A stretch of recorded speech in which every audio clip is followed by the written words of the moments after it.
Bismillahirrahmanirrahim. Assalamualaikum warahmatullahi wabarakatuh. Alhamdulillahilladzi anzala as-sakinata fi qulubil mu'minin liyazdadu imanan ma'a imanihim.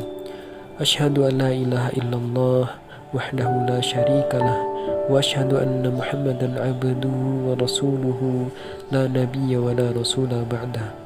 Allahumma salli wa sallim wa barik ala Muhammad wa ala alihi wa sahbihi ajma'in. Anak-anak Ustadz yang semoga dirahmati oleh Allah Subhanahu wa Ta'ala, Umar bin Al-Khattab radhiyallahu anhu pernah berkata, "Cukup sebagai bukti si pendengki terhadapmu manakala ia merasa gundah di saat kamu bahagia." Kemudian kata Ibnu Taimiyah, hasad adalah sekedar benci dan tidak suka terhadap kebaikan yang ada pada orang lain yang ia lihat. Nah, itu adalah definisi dengki atau hasad yang kemudian diungkapkan oleh Umar bin Khattab dan ulama yang bernama Ibnu Taimiyah.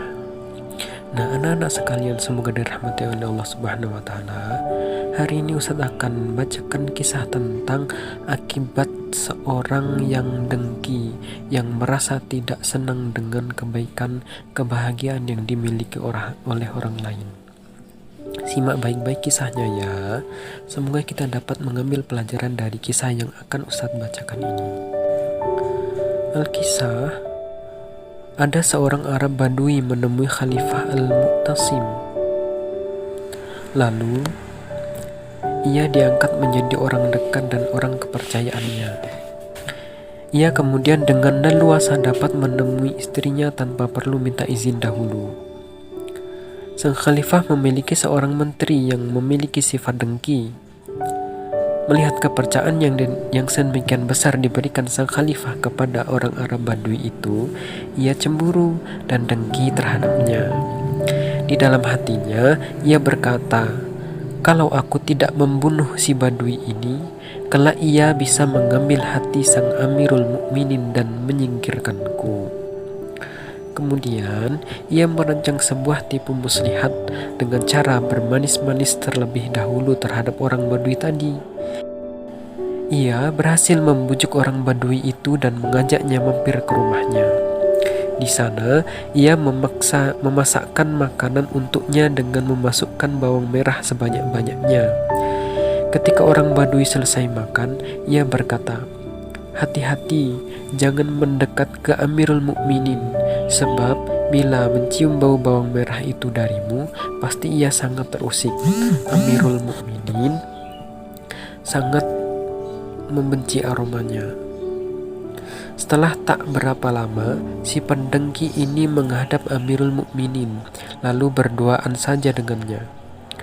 Ia berkata kepada Amirul Mukminin, "Wahai Amirul Mukminin, sesungguhnya orang Badui itu memperbincangkanmu kepada orang-orang bahwa Tuan berbau mulut dan ia merasa hampir mati karena aroma mulut Tuan." Tatkala si orang Badui menemui Amirul Mukminin pada suatu hari, ia menutupi mulutnya dengan bajunya karena khawatir aroma bawang merah yang ia makan tercium oleh beliau.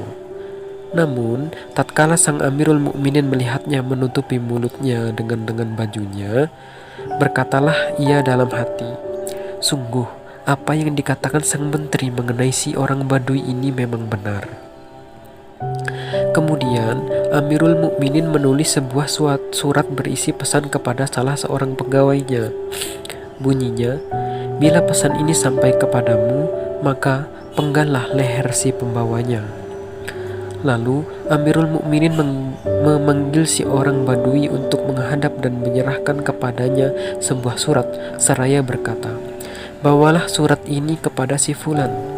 Setelah itu, berikan aku jawabannya." Si orang Badui yang begitu lugu dan polos menyanggupi apa yang dipesankan Amirul Mukminin.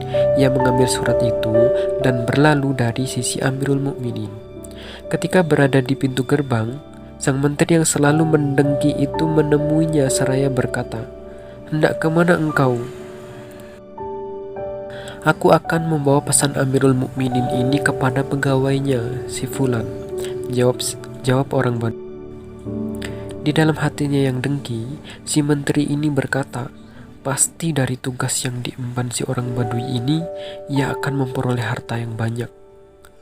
Maka berkatalah ia kepadanya, wahai Badui, bagaimana pendapatmu bila ada orang yang mau meringankanmu dari tugas yang tentu akan melelahkanmu sepanjang perjalanan nanti, bahkan ia malah memberimu upah 2000 dinar?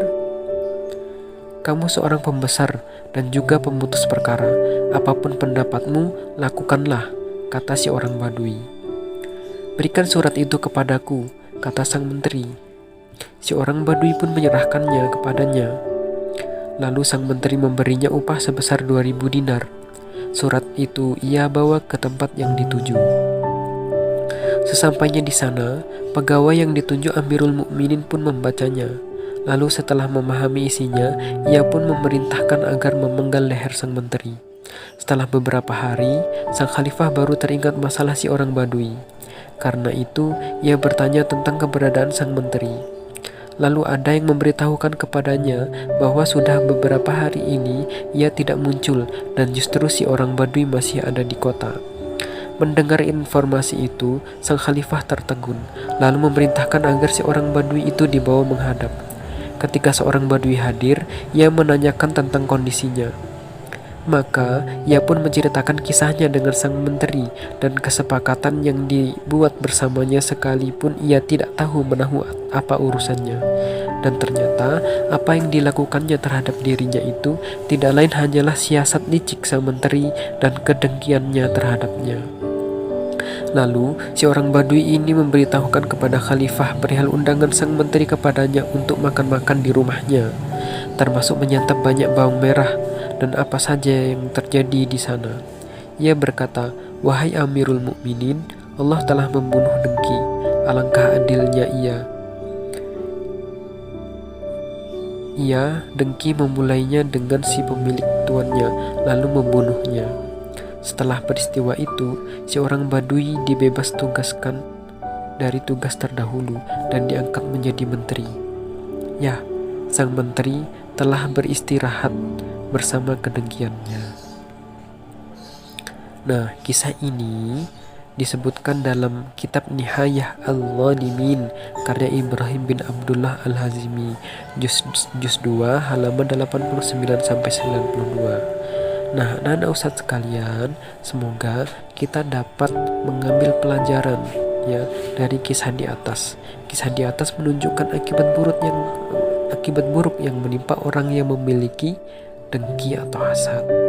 Ya, maka kita berdoa kepada Allah Subhanahu wa taala, semoga Allah Subhanahu wa taala menjauhkan kita dari sifat dengki.